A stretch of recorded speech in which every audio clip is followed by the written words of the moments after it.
सच्चाई सपाई की मूर्ति कुम्हारों की कुम्हारिका थी दादी प्रकाशमणि जी से।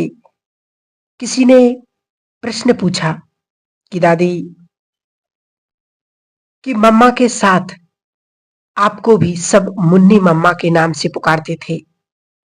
आपने शुरू में पटना, मुंबई तथा अन्य कई स्थानों पर अपनी सेवा ने बाबा के अव्यक्त होने के बाद देश विदेश में अपनी अथक सेवा देते हुए सभी ब्रह्मावत्सों को एकता के सूत्र में परोप कर ये हर एक की विशेषता को कार्य में लगाते हुए अनेक अनेक यादगार कायम किए हैं। तो आप सदा सबके दिलों में अमर रही हैं। 2007 से को आपने अपने भौतिक देह का त्याग कर नई दुनिया का प्रारंभ करने के निमित्त एडवांस पार्टी में अपना पार्ट नोंदा लिया है। दादी प्रकाशमणि जी अपने लौकिक अलौकिक जीवन का अनुभव इस प्रकार सुनाती कि मैं जब 7-8 वर्ष की थी तब से ही मैं कोई दिन ऐसा नहीं आया जो मैं श्री कृष्ण की पूजा ना करूं। भले ही स्कूल में जाती थी, छोटेपन से रहता था कि मैं मीरा बनूंगी। मीरा की कहानी मैं जानती थी। मेरे घर के बिल्कुल पास में श्री राधा श्री कृष्ण का मंदिर था। उसमें सुबह शाम जरूर जाती थी, पूजा करती थी। रात के समय श्री कृष्ण को झूले झुलाती थी और फिर झूले से उठा करके उनको पलंग पर बिठाती थी, सुलाती थी। यह मेरा नित्य नियम था। मेरे को श्री कृष्ण से बहुत प्यार था। मुझे महसूस होता था श्री कृष्ण भी मुझे बहुत प्यार करता है। राधे भी मुझे बहुत प्रिय लगती थी। मैं रोज भागवत भी पढ़ती थी जिसमें श्री कृष्ण के चरित्र। सिंधी लोग गुरु नानक को मानते हैं, इसलिए सुखमणि और ग्रंथ साहब भी पढ़ते थे। उस समय स्कूल में रिलीजियस पीरियड होता था। छोटेपन में पहले जब साहेब पढ़ाया, फिर सुखमणि पढ़ाई, फिर गीता पढ़ाई, ये सब पढ़ने में मुझे बहुत मजा आता था। भागवत रामायण आदि भी ज्ञान में आने से पहले पढ़ लिया था। स्कूल में रिलीजियस पीरियड में हमेशा फर्स्ट आती थी। मुझे कम से कम 75 या 80 मार्क्स अवश्य मिलते थे। मुझे पढ़ाई में बहुत प्यार था। हमेशा पहला या दूसरा या तीसरा नंबर लेती थी, इसलिए स्कूल से सभी टीचर्स का मुझसे बहुत प्यार था। खेल कूद में इतना समय नहीं देती थी। लौकिक घर में माता पिता और हम 3 ही थे। बहनें बड़ी थीं, वो अपनी ससुराल में रहती थीं। मैं ना कभी बाजार की कोई चीज खाती थी, ना कोई ऐसी सहेली थी। फैशन का शौक नहीं था। कोई बाहर का बुरा संग मुझे नहीं था। सहेलियां आती थीं तो पढ़ाई के नाते से एक बड़ा मैदान था, वहां गर्मी में शाम को थोड़ा खेलते थे, नहीं तो घर में ही रहते थे।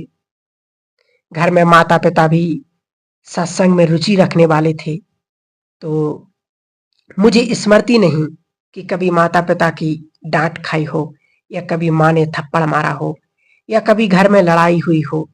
कभी भी गुस्सा कभी घर में नहीं होता था। तीसरी कक्षा छठी कक्षा तक हमने साल में 2-2 परीक्षाएं दी। 6 मास में मैं अगली कक्षा में चली गई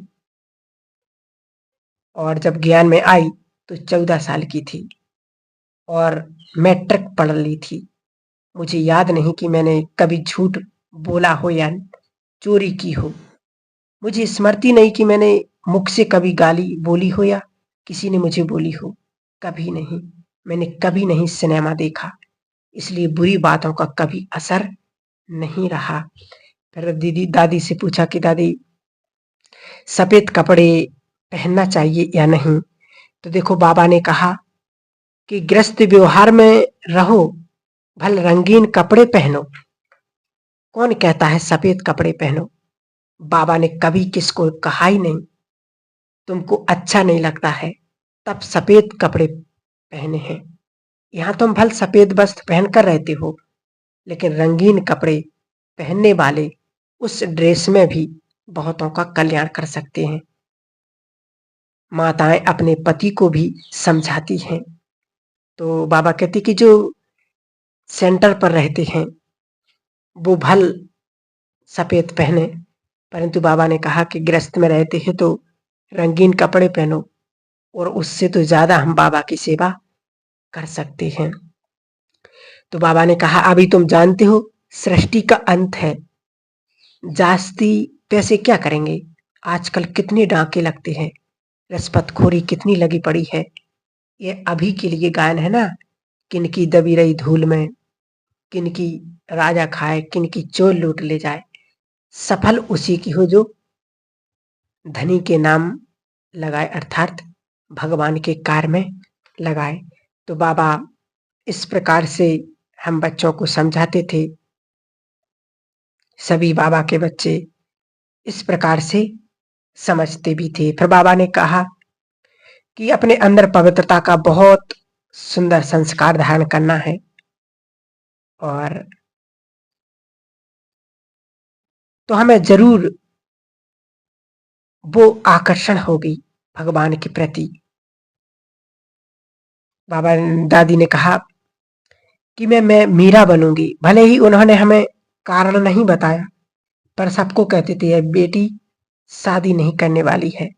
लौकिक बहनों के ससुराल पक्ष के लोग फैशनेबल और खाने पीने वाले थे, वे मुझे बुलाते थे क्योंकि घर में छोटी थी।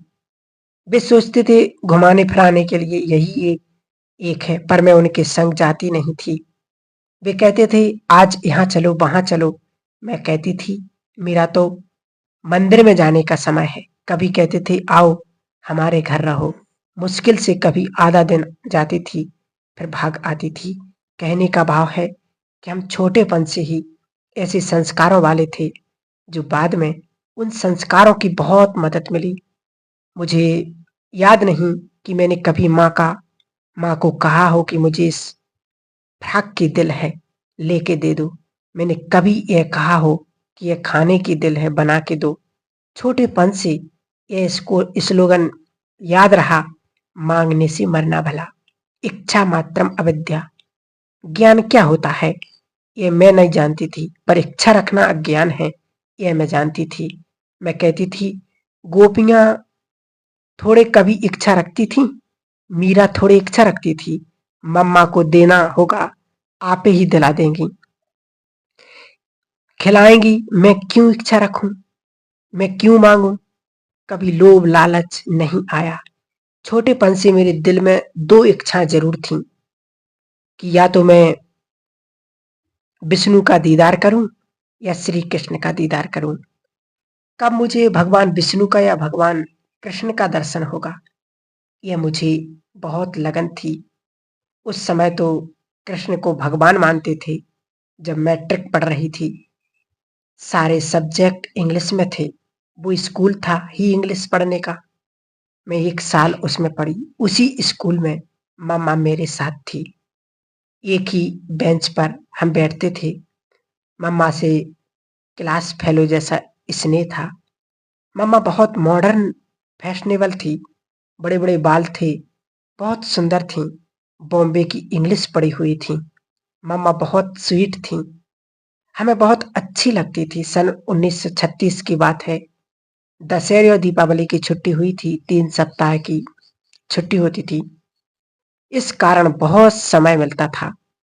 एक सुबह की बात है, हम सोई पड़ी थी अपने पलंग पर। दिवाली के समय थोड़ी ठंडी शुरू हो जाती थी। मैंने अपने सामने एक सुंदर बड़ा शाही बगीचा देखा। बगीचे में बहुत सुंदर लाइट माइट और लाइट चारों तरफ थी। दूर दूर बड़े फूल फल लगे थे। एक बात भी बीच में सुनाती हूँ। मैं चाहती थी ऐसा बगीचा मैं कभी इस दुनिया में देखूं। एक बार मैं ऑस्ट्रेलिया में गई तो वहां एक बड़ा शाही बगीचा देखा, ऐसा मानो जिसमें ग्रीन गलीचा बिछा हो। मैंने कहा ऐसा तो मैंने स्वर्ग बगीचा देखा था। तो सुबह सुबह जो बगीचा देखा था, उसके बीच में एक लाइट आई। उस लाइट के बीच छोटा सा श्री कृष्ण बांसुरी लेकर नाचता कूदता बहुत दूर से मेरे समीप आया, और मुझे बहुत खुशी हुई। मैं नींद में थी, मैं खुशी से देखती रही। उसी के पीछे सफेद वेशधारी फरिश्ता खड़ा था। हम छोटेपन में सत्यनारायण का व्रत रखते थे और उस टाइम में सुनाते थे भगवान बूढ़े भेष में आते हैं। जब श्री कृष्ण के साथ सफेद वेशधारी फरिश्ता देखा तो मुझे ऐसा लगा जैसे भगवान सत्यनारायण को देख रही हूं। मुझे श्री कृष्ण भी प्यारा लग रहा था। उसे देखूं फिर सत्यनारायण को भी देखूं। मुझे दोनों बहुत प्यारे लगे। इतने में जाग पड़ी, दोनों गायब हो गए। मैंने बचपन से सुना है कि भगवान दीदार हो तो किसी को बताना नहीं चाहिए। यह गूंगे की मिठाई अंदर खानी चाहिए। मैंने किसी को बताया नहीं, पर अंदर बड़ी इच्छा थी कि मैं फिर कब देखूं। फिर दिखा ही नहीं। फिर कोठे पर बैठ गई श्री कृष्ण की माला लेकर। श्री कृष्ण तुम फिर आओ, फिर आओ। आए नहीं। बहुत माला फेरूं, ध्यान करूं, मूर्ति का मंदिर में जाऊं, आए ही नहीं। लेकिन मेरी दिल बहुत थी। मेरी एक क्लास फैली थी, वह ओम मंडली में जाती थी। 2-3 दिन बाद मैं उसके घर गई। वह ध्यान में ऐसे बैठी थी जैसे कि आंखें ही ना खोलें। उसका नाम था लीला। मैं कहूं लीला, लीला बस। वह मुस्कुराए, यूं हाथ उठाए पर जवाब ना दे, आंसू बहाए पर मुझे जवाब ना दे। मुझे मालूम नहीं था यह क्या है। मैंने उसकी मम्मी को कहा, मुझे तो लीला ने बुलाया है पर बात ही नहीं करती। ठीक है, मैं चली जाती हूँ। मम्मी ने कहा, बेटी मुझे भी पता नहीं, जब देखा ध्यान में बैठी रहती है। क्या इसको क्या हुआ पता नहीं।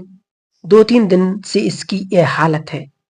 फिर उसने आंखें खोली, बोली, चलो रामा, तुमको श्री कृष्ण का दीदार करा के लाती हूँ। मैंने कहा, लीला क्या नशा चढ़ा है? श्री कृष्ण का दीदार कोई मासी का घर है? कहती है कृष्ण का दीदार कराऊंगी। मैं कितनी पूजा करती हूँ, होता ही नहीं है। अब तुम मुझे दीदार कराओगी। जैसे बच्चियां हंसी मजाक करती थीं। मैंने कहा, बोली हाँ कराऊंगी। मैंने कहा चलो, और बोली आज तो शाम हो गई, कल कराऊंगी। बाबा ने पहले पहले सत्संग किया भाव विश्व किशोर के घर, अपने घर नहीं। वो घर 5-7 मिनट की दूरी पर था। बाबा सुबह 10 बजे सत्संग करता था, क्योंकि भाई लोग तो दुकानों आदि पर जाते थे। माताएं 10 से 11 बजे तक फ्री होती थीं। थोड़ा बड़ा कमरा था, इधर पलंग उधर पलंग, बीच में गद्दी थी। वहां सत्संग होता था। इस प्रकार से हमने अपने जीवन को इतना सुंदर और श्रेष्ठ बनाया है।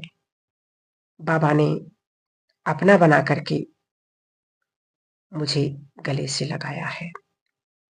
तो ये था दादी प्रकाशमणि जी का बहुत सुंदर अनुभव कि वो हमेशा आज्ञाकारी रहती थीं और अपने मम्मी पापा का प्यार भी था और वो प्यार बहुत करती थीं। इस प्रकार से दादी ने अपना सुंदर अनुभव सुनाया। ओम शांति।